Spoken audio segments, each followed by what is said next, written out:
Bom dia, boa tarde, boa noite a você que nos acompanha de qualquer canto desse planeta.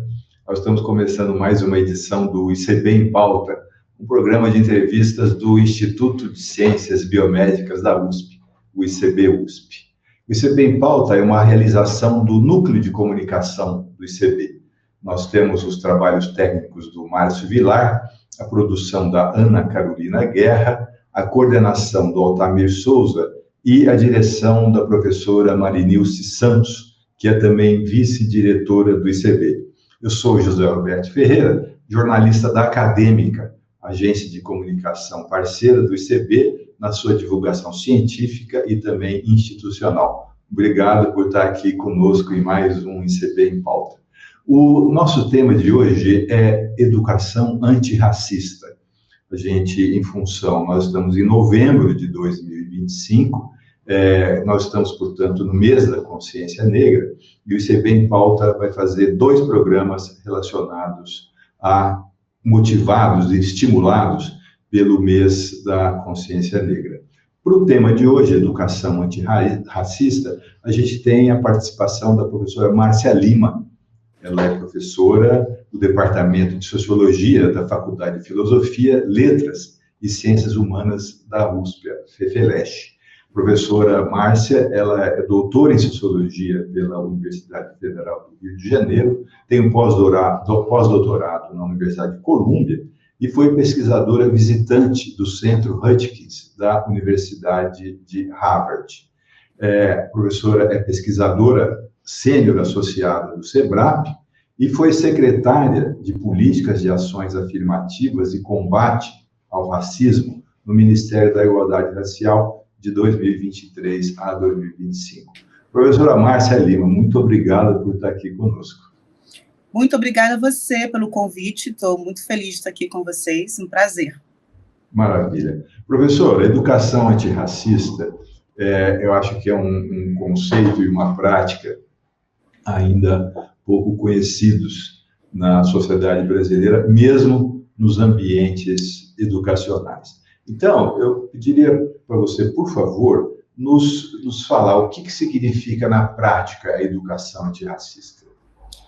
Olha, Zé Roberto, eu acho que hoje em dia a gente vendo como a sociedade brasileira, né, se comporta, as redes sociais, os casos de racismo, né, a violência racial que a gente vê no Brasil hoje, eu diria que a educação antirracista, ela é contínua, né, ela é para todas as pessoas, independentemente até, né, do seu pertencimento étnico-racial. Eu acho que a gente sempre tem muito a aprender, né, com um modelo de educação antirracista, e eu sempre digo que a primeira grande lição da educação antirracista significa reconhecer o racismo estrutural, histórico da sociedade brasileira, né? Embora a gente tenha há muito tempo no Brasil já o movimento negro, as organizações negras denunciando o racismo, a gente só teve, e no governo Sarney, foi a primeira vez que o Estado brasileiro, ele, num discurso em 13 de maio, reconheceu, né, o racismo como um problema, o racismo e as desigualdades raciais como um problema da nossa sociedade. Então, isso foram muitos anos, né, que a gente teve, anos, décadas, séculos, e principalmente, né, no pós-abolição em diante, a gente tem no Brasil uma luta constante para que a gente possa reconhecer que existe o racismo na nossa sociedade, para que a gente possa ter uma educação antirracista e que a gente possa aprender cotidianamente com isso, né? Então, acho que é um aprendizado contínuo e que começa, obviamente, na família e na escola como referências muito importantes de um aprendizado antirracista. Você já colocou um ponto que eu ia colocar agora, né? Por que falar em educação antirracista é importante fora da escola, né? E talvez ainda especialmente dentro das famílias? Olha, infelizmente, a escola é um espaço extremamente racista. muitos episódios de racismo entre crianças, né? Eu orientei uma dissertação de mestrado que fez uma etnografia numa escola de Fundamental 1, e era impressionante os casos, né? Entre as crianças, né? A piada, né? O deboche do cabelo, dos traços físicos, né? E isso isso deve começar justamente na educação familiar, onde a gente acaba vendo que muitas crianças reproduzem, né, o que vem em casa, ou o que a gente chama de um certo silêncio em relação a isso, né? Tem uma pesquisadora muito importante, a Eliane Cavaleiro, que ela fez uma pesquisa que chamava Do Silêncio do Lar ao Silêncio Escolar. E ela justamente tratava como não falar do racismo produz situações racistas, né? Então, a gente precisa, né, como família, educar os filhos desde pequeno, né? Recentemente, eu coordenei uma pesquisa sobre educação infantil, acompanhei essa pesquisa, que eu estava saindo para o governo, não pude ficar o tempo todo na pesquisa, mas a gente fez etnografias em escolas, e é muito triste que a gente veja que a primeira experiência racista de uma criança pode ser com outra criança. Então, a violência, né, ou seja, a criança negra vítima de racismo, em geral, tem como seu primeiro algoz do racismo uma outra criança, né? E as crianças não nascem racistas. Tem pesquisas sobre isso, que trazem a construção. A criança, ela não diferencia, né? Ela não nasce criando essa diferença, né?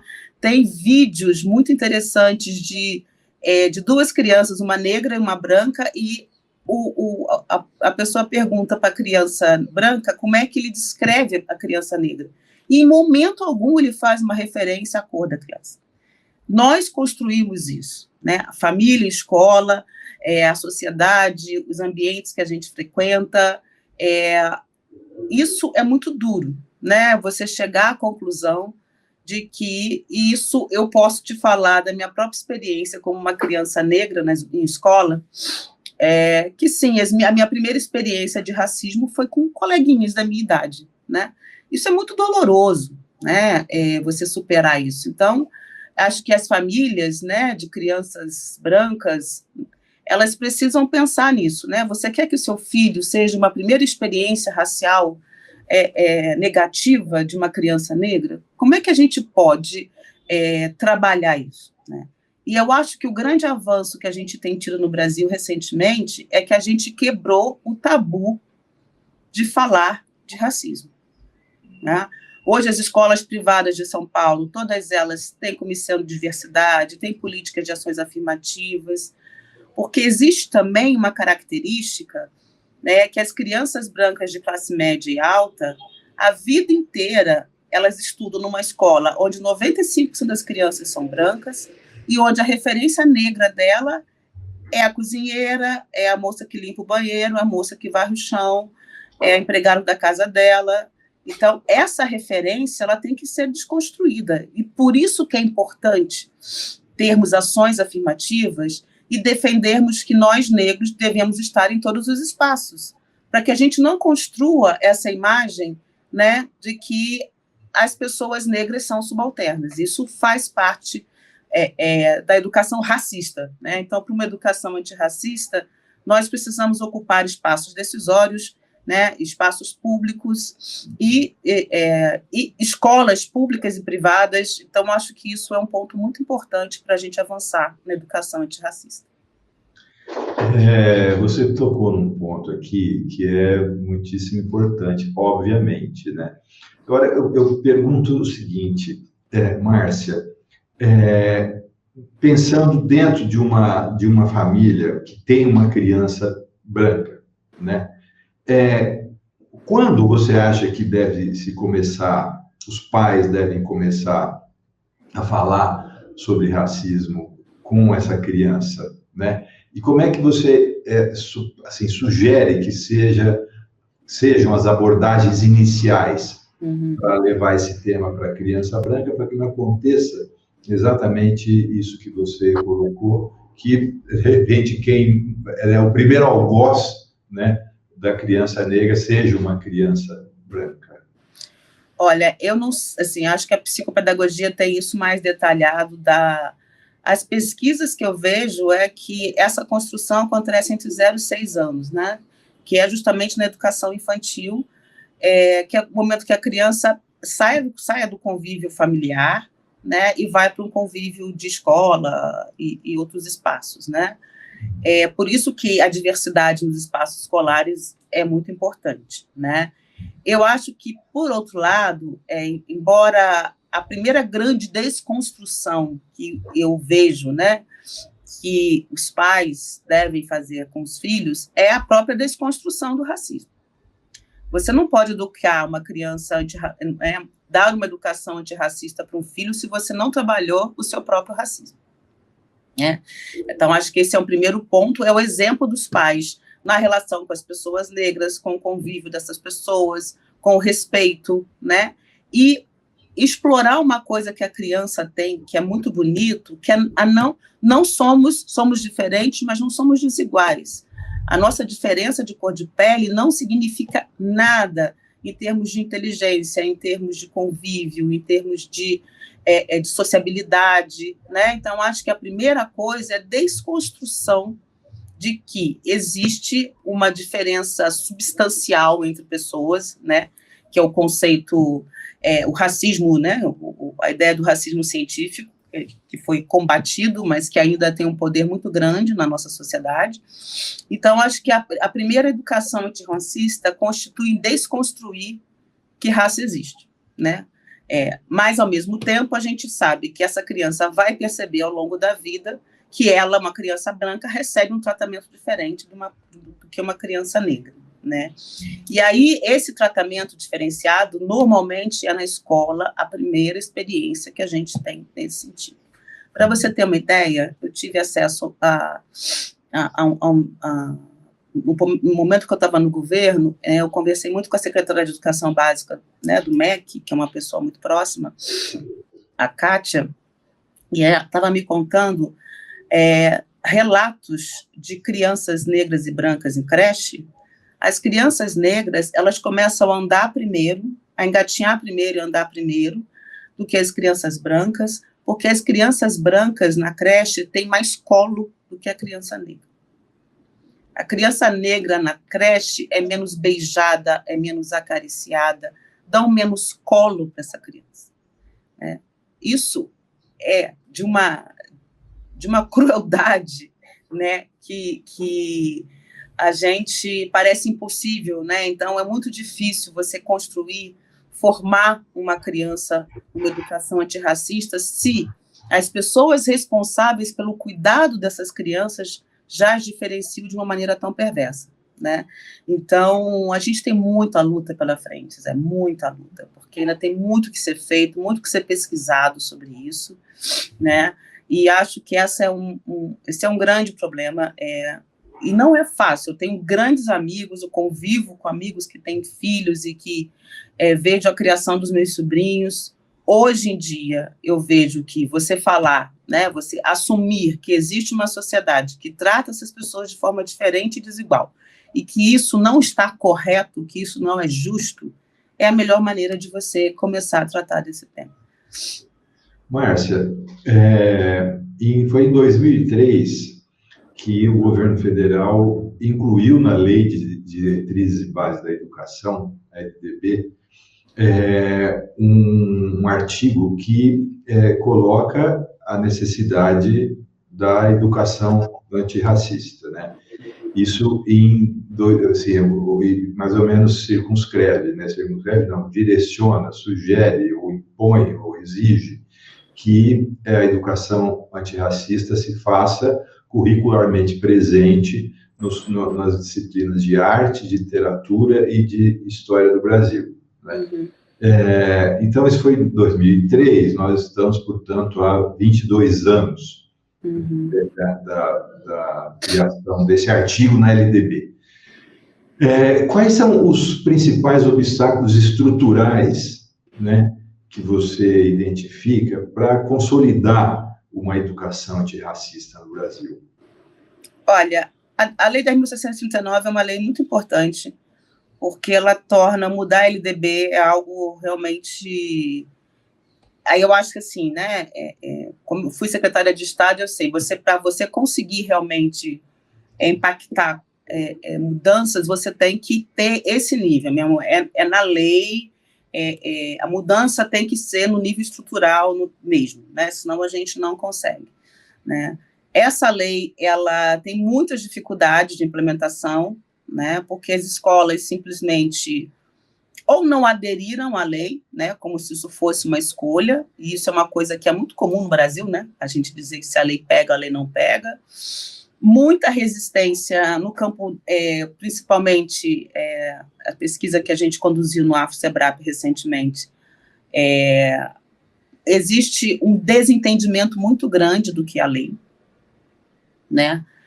Por exemplo, tem professoras que falam que não trabalham essa lei porque é a lei da macumba, é a lei que vai... Então, se você vai, por exemplo, falar da religião afro-brasileira, das características dessa religião, que já deixou de ser uma religião majoritariamente negra há muitos anos no Brasil, né? Hoje o candomblé e umbanda não são religiões de matrizes africanas, mas os adeptos das religiões não são apenas pessoas negras.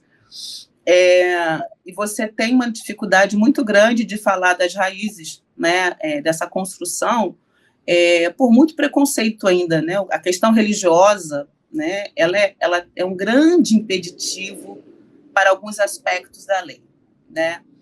O segundo aspecto, que também enfrenta muita dificuldade, é a forma como você constrói, né, essa fala e essa narrativa sobre a contribuição da população negra para a história do Brasil. Então, eu acho que ainda, né, é necessário avançar muito na abordagem para que a gente avance. O governo brasileiro agora está com um projeto grande para isso, no MEC, de implementar nas escolas e sempre, né, infelizmente, a gente precisa de recursos e precisa atrelar recursos à implementação da lei, né? Então, escolas que estão implementando estão recebendo recursos para isso, eu acho que isso é uma coisa importante, mas mesmo escolas que aplicam a lei, elas ainda dão um tratamento muito estereotipado ao papel do negro no Brasil, né? Mas é uma lei muito importante, eu acho que sem ela a gente teria avançado muito menos, né? E tem uma coisa que eu acho que é mais recente no Brasil, menos de 10 anos, que é a participação das classes média e alta numa educação antirracista, nas escolas de elite, nas escolas privadas, onde a gente ainda vê muito caso de preconceito com estudante bolsista, ou mesmo uma criança negra que tenha recursos financeiros para estar numa escola de elite, elas enfrentam muito racismo. Então, já existe hoje, aqui em São Paulo tem isso bem estruturado, né, os comitês de diversidade dessas escolas, a participação dos pais, né? Então, acho que a gente tem um avanço grande com a lei, né, porque ela atua realmente de forma a indução, né, de um avanço nessa educação antirracista, né? Mas apenas a lei, ela não teria tido o efeito que ela tem se não fosse um papel muito decisivo das organizações negras relacionadas à desigualdade racial na escola, que militam mesmo, que demandam a implementação dessa lei nas escolas, né? Então, acho que a gente tem aí um avanço significativo disso. Nesse contexto, Márcia, eu trago aqui uma experiência do Colégio Equipe, né? O Equipe formou uma comissão, né, exatamente para ver essa questão do racismo, e uma vez que essa comissão avançou no seu trabalho, a direção absorveu, né, a comissão, tipo assim, institucionalizou, né, a comissão no ambiente formal, né, da escola. Inclusive, chamou, a comissão passou a ter representante, a se representar nas instâncias do equipe que decidia o programa de disciplinas, né? Então, eu acho que é um exemplo bem interessante. Sim, eu conheço o trabalho deles, é muito bom, sim. De como você introduz, né, nas vísceras, né, da escola a educação antirracista, né? Então, Márcia, você já passou por vários aspectos, aí já citou vários aspectos que mostram o racismo dentro do ambiente escolar, mas eu queria pedir agora, eu vou te fazer uma pergunta, né, que eu acho que assim, a intenção é você juntar algumas coisas que você já disse, e certamente você vai acrescentar outras, que é o seguinte: como é que o racismo se manifesta no cotidiano da vida escolar, né? No cotidiano, aqui você pensando não só no convívio entre os alunos, mas também indo até programas de disciplinas. Como é que você mostra para a gente que o racismo, olha, tá vendo? Ele se manifesta assim, assim, assim, assim. Não é somente uma criança branca se dirigindo a uma criança negra de uma maneira que não devia. Sim, eu acho que são vários aspectos, né? Um deles, que eu acho que é bem complicado, e que tem também muitas pesquisas sobre isso, né? Como você ainda tem no Brasil escolas majoritariamente brancas, né? Então, a primeira coisa é a diversidade, né? Se você não tem uma diversidade racial nos espaços, eu acho que ele é um ambiente muito propício a você produzir estranhamento em relação às crianças negras presentes nesse espaço, né? Um segundo aspecto que pega muito é o aprendizado, né? A expectativa dos professores em relação às crianças negras é uma expectativa diferente e negativamente diferente. Essa pesquisa que a minha aluna fez, a Karina Fasson, ela começou a acompanhar e fazer uma etnografia da escola. As aulas começaram alguma coisa tipo fevereiro.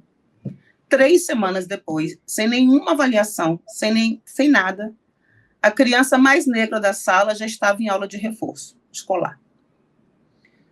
Não houve nenhuma avaliação, né? Então, pressupõe-se que meninos pretos e mais pretos, né, que também tem essa coisa da criança negra retinta, que sofre ainda mais preconceito, ele já é encaixado previamente como um péssimo aluno, como aluno problema, como aluno que faz bagunça, como aluno que não tem... Então, o que a gente vê hoje, né, quando a gente olha para a juventude negra brasileira, né, o nível de letalidade da juventude negra brasileira, isso começa lá na escola, né, com essa descrença no estudante negro e principalmente dos meninos negros, né? E aí tem uma coisa que, na educação, né, se você não apostar de forma igualitária, né, isonomicamente nas pessoas, eu sou professora há quase mais de 30 anos, né? Eu tenho certeza do que é uma sala de aula. Se eu crio uma expectativa ruim em relação ao aluno, esse aluno vai fracassar. Porque eu não vou investir nesse aluno, eu não vou acreditar nesse aluno. E aí você que a gente chama de processo acumulativo de desvantagens. Quando chega na adolescência, quando chega na vida adulta, né? Primeiro, a gente está agora com um enorme programa no Brasil, que é o Pé de Meia, que é o quê? Para reduzir a evasão escolar no ensino médio. Essa evasão ocorre muito também pelo racismo, né? Então, crianças negras não são bem-vindas na sala de aula no Brasil, né? Principalmente na adolescência, que é uma fase, né, super difícil.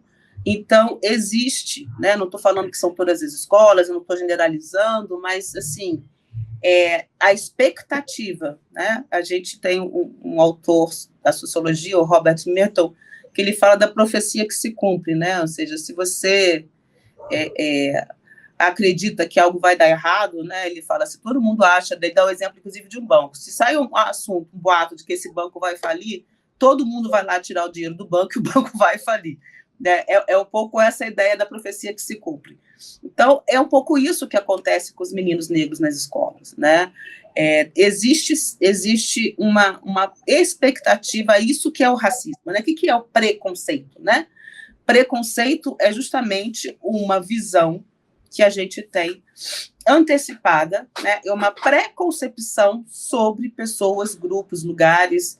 Então, o meu preconceito, ele me impede de ver a potencialidade daquela criança. O meu preconceito me impede, né, de dar a essa criança as mesmas oportunidades. E mesmo que as crianças tenham dificuldades, porque vão ter, né, inúmeras, tem criança que tem mais dificuldade que a outra, o professor precisa lidar com essas dificuldades sem atribuir a ela o fato da criança ser negra, né? Então, eu vejo, assim, numa educação antirracista, pensando numa longa trajetória, família, escola e, por fim, o trabalho, né?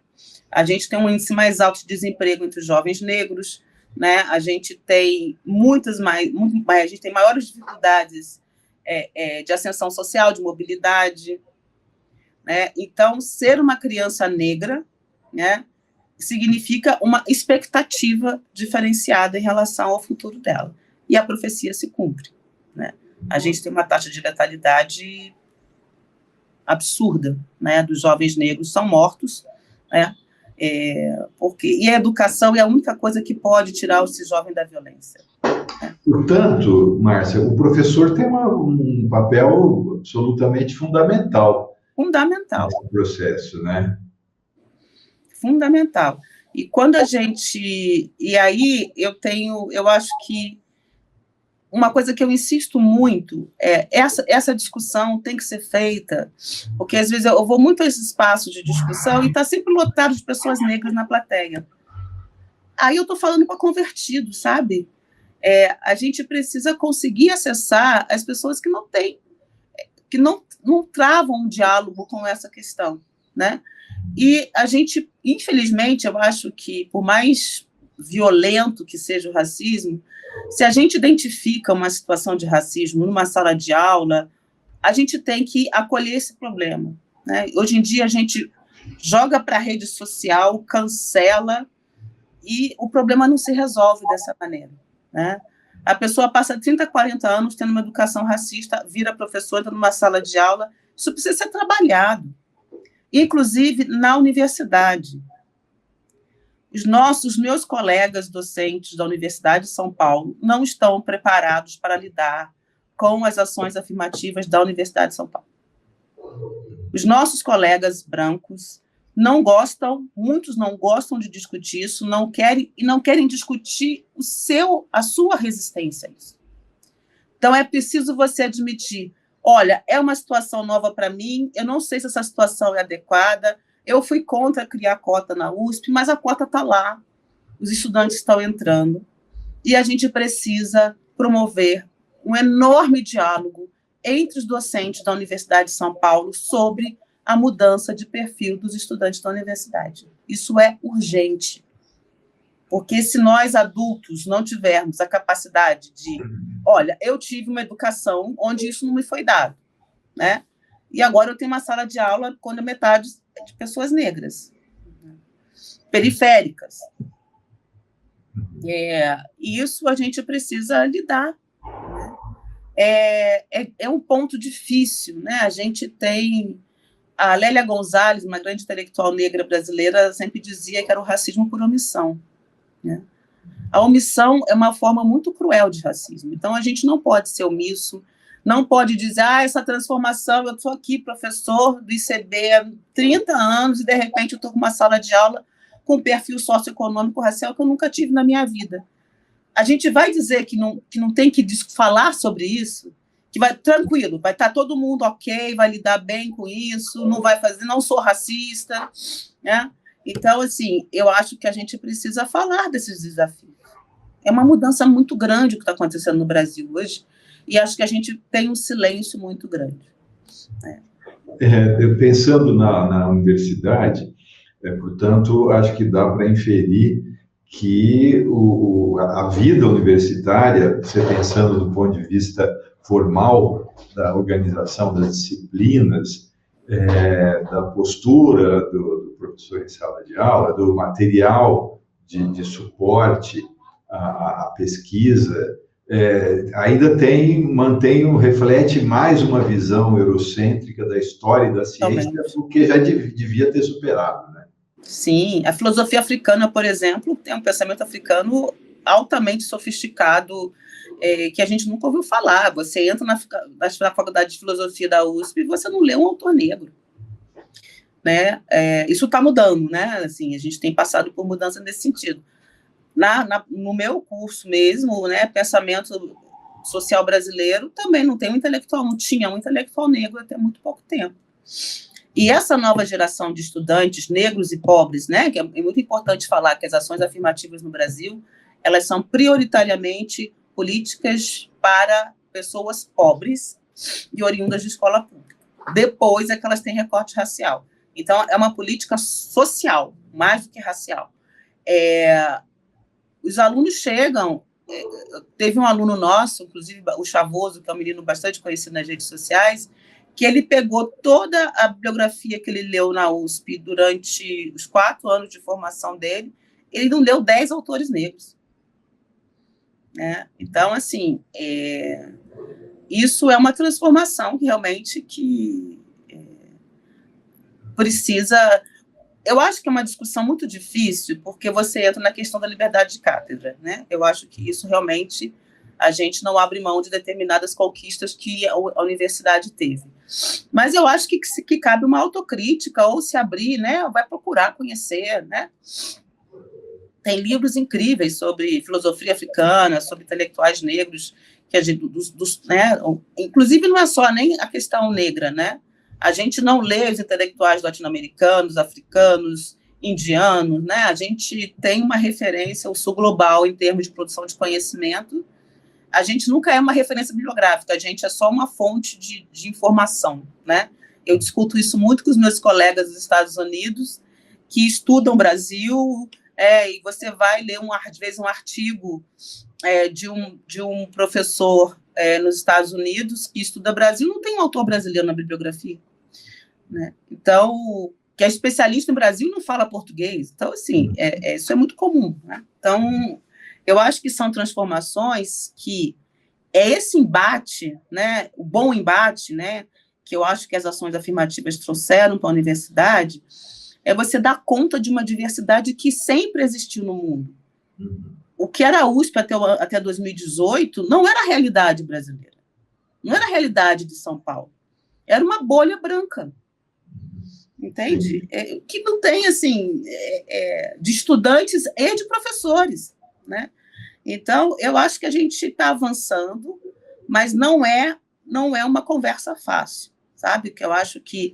Eu me lembro que o CERT, que é um centro de estudo sobre relações de trabalho, né, da Cida Bento, que escreveu o Pacto da Branquitude, há muitos anos atrás, umas 2 décadas atrás, eles lançaram uma campanha que eu acho que a gente precisa retomar. Onde você guarda o seu racismo? Sabe? Porque eu acho que é disso que se trata. Onde é que eu guardo o meu racismo? Sim. E é nesse exercício que você vai deixar de ser antirracista. Agora, se você se abespinhar, eu não sou racista, eu não tenho nada a ver com isso, e por isso que eu acho, né, que também, vendo pelo outro lado, a gente não pode tratar, né, a pessoa preconceituosa que comete racismo como um pária que você tem que... Assim, a gente tem que construir, né, principalmente no ambiente escolar, né? Por exemplo, às vezes é muito caso de expulsão de jovem branco que ofendeu racialmente. Eu, particularmente, não sou favorável a uma medida tão radical.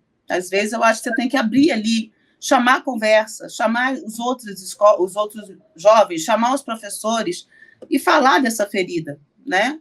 Não acho que ninguém tem que abraçar seu agressor, porque isso é dupla violência. Mas eu acho que a gente precisa saber o quanto que essa punição extrema, né, ela realmente produz para dentro daquele espaço um avanço, né? Então, é muito difícil construir um caminho sensato, justo, honesto, para tratar um tema tão sensível que urge ser tratado com prioridade pela escola brasileira, pela universidade brasileira. Então, professora Márcia, como pensar uma educação antirracista em diálogo com a ciência e com a saúde? Nossa, isso é tão fundamental. Primeiro porque a própria ideia de raça, né, quando a gente... Quem mais nos maltratou, Sueli Carneiro falou isso uma vez, quem mais nos maltratou no sentido do pensamento foi a ciência, né? A ideia do racismo científico, a ideia da hierarquização das raças, né? O que se fazia com os corpos negros, né? Principalmente mulheres negras, como cobaias da ciência. A ciência tem muita reparação a fazer aos corpos negros nesse sentido, sabe? Eu acho que isso é uma coisa que precisa avançar, né? Primeiro, assim, acho que é muito importante que essa área diga sempre: raça não existe no sentido biológico. Isso não existe. Raça é uma construção social, né, que hierarquiza pessoas. O racismo é a hierarquização de pessoas baseadas numa concepção equivocada de raça, né? Nós sabemos que nós somos 99,9% idênticos geneticamente. Você tem uma variação que é fenotípica, né? Então, acho que esse debate já é um debate muito importante, que tem que estar muito na boca de quem trabalha com esse tema, né? E eu acho que esse é um ponto muito importante. O segundo ponto relacionado à saúde, eu acho que a saúde da população negra no Brasil, durante a pandemia, a gente viu, né, o quanto que a saúde ela tem um aspecto social que todos nós sempre sabíamos, mas a gente nunca teve isso no debate público tão escancarado, tão colocado como na pandemia, né? Tem gente que diz que o Brasil descobriu que é desigual na pandemia. Então, eu fiz muita pesquisa sobre desigualdades raciais durante a Covid, e aí a gente volta para a estrutura do racismo, né? A distância que você tem dos equipamentos de alta complexidade na cidade de São Paulo, onde estão localizados esse equipamento, qual o acesso que você tem a eles, quem acessa esses equipamentos de saúde, né? A gente sabe que o usuário do SUS ele é majoritariamente negro, né? Então, a estrutura dos espaços de saúde são muito importantes. Tem um dado que ainda não publiquei esse artigo, a gente vai publicar em breve, que a gente olha que você tinha uma letalidade muito maior de negros pela Covid até a vacina, e depois da vacina, essa curva se inverte. Porque o negacionismo da vacina, ele está muito presente no homem branco de nível superior de classe média. Eles começam a morrer mais depois da vacina. Porque a população negra que trabalha, que pega trem lotado e que vai trabalhar, ela não pode se dar o direito de ser negacionista, porque ela vai morrer, né? Porque ela não vai para casa, ela não vai trabalhar de carro, ela não vai trabalhar numa sala individual, ela vai, sabe? Assim, então, a estrutura do racismo, né? Ela ficou muito evidenciada durante a pandemia, né? Então, eu acho que a saúde tem muito, muito a contribuir para esse tema. Uma questão histórica também, né? A questão da anemia falciforme, que é muito discutida, que sempre foi considerada uma doença de origem da população negra. Hoje em dia, o que acontece? Você tem pessoas fenotipicamente brancas que têm anemia falciforme e que não se tratam porque é uma doença de negro, ou os médicos não são capazes de lidar com essa hipótese porque também tem essa visão. Ou seja, é como imaginar que eu possa ter um câncer de pele, né? Não, imagina, você câncer de pele, né? Então, isso são mentalidades que afetam a vida das pessoas, né? Morrem muitas pessoas negras de câncer de pele porque não tem diagnóstico, porque ainda se acredita que a gente não vai ter câncer de pele porque a gente tem melanina. A gente tem melanina, entendeu? Ou que isso não isso é uma doença de pessoas que não podem tomar sol, a nossa pele é resistente ao sol, sabe? Sim. E a gente vive num país que tem um nível de miscigenação, não que a miscigenação impeça as desigualdades, né, da cor da que está na marca da pele, né, mas a gente não pode dizer que uma pessoa de pele branca não vai ter anemia falciforme, muito menos que uma pessoa de pele negra não vai ter um câncer de pele, né? Então, o preconceito mata também, né? Mata e mata muito. Professora Márcia, para a gente encerrar, eu queria te perguntar o seguinte: que avanços assim, você enxerga na sociedade brasileira em relação à educação antirracista? O que você acha que ainda falta para que a educação antirracista faça parte orgânica da formação de todos nós? Eu acho que o Brasil, sociedade que tem a estrutura de desigualdade que o Brasil tem, sociedades muito desiguais têm muitas dificuldades de avançar em determinadas pautas. A educação antirracista significa você dar oportunidades iguais para crianças negras e brancas. E isso é uma revolução, né? Então, eu acho que a grande transformação vem da gente assumir que raça é um elemento que organiza a desigualdade social no Brasil. Se a gente não tiver em conta isso, né, que para vencer... E essa desigualdade do Brasil não é bom para ninguém. Não é bom para a economia. Nós estamos falando de 56% da população. Não é bom para a economia, não é bom para o desenvolvimento econômico, o desenvolvimento de recursos humanos, de produtividade. Hoje em dia, né, no campo da ciência, a diversidade na ciência está mais do que constatado que você tem uma equipe diversa, você é mais produtivo, você lida com perspectivas diferentes, né? A gente precisa acreditar que uma sociedade mais igualitária é uma sociedade melhor para todo mundo, né? E isso significa abrir mão de privilégios. A ação afirmativa, ela é um exercício importante porque ela faz com que as pessoas tenham que abrir mão dos seus privilégios. Uma criança branca que nasce hoje na Zona Oeste de São Paulo, você, né, de uma família de classe média, de uma família de classe alta, ela sabe o destino dela. Né? Até muito pouco tempo, ela sabia que o assento dela na Universidade de São Paulo estava garantido. Basta passar pelas boas escolas de São Paulo que você tem, né, o seu assento garantido na universidade. Então, transformar o Brasil racialmente significa abrir mão de privilégios, e eu acho que a nossa sociedade ainda não está moralmente preparada para uma transformação dessa monta. Por isso que a gente tem que continuar fazendo o que a gente está fazendo aqui agora. Que é, como diria Horácio Nogueira, um sociólogo que estudava relações raciais no Brasil, em caso de enforcado não se fala em corda, né? Então a gente precisa falar, para que a gente possa superar, né, as consequências do racismo que estão presentes na vida de todas as pessoas. Maravilha, professora Márcia Lima, professora da Faculdade de Filosofia, Letras e Ciências Humanas da USP, falou conosco aqui sobre educação antirracista. Professora Márcia, muitíssimo obrigado. Obrigada a você, prazer, essa conversa foi ótima. Maravilha. Obrigado, professora. Até a próxima. Até a próxima.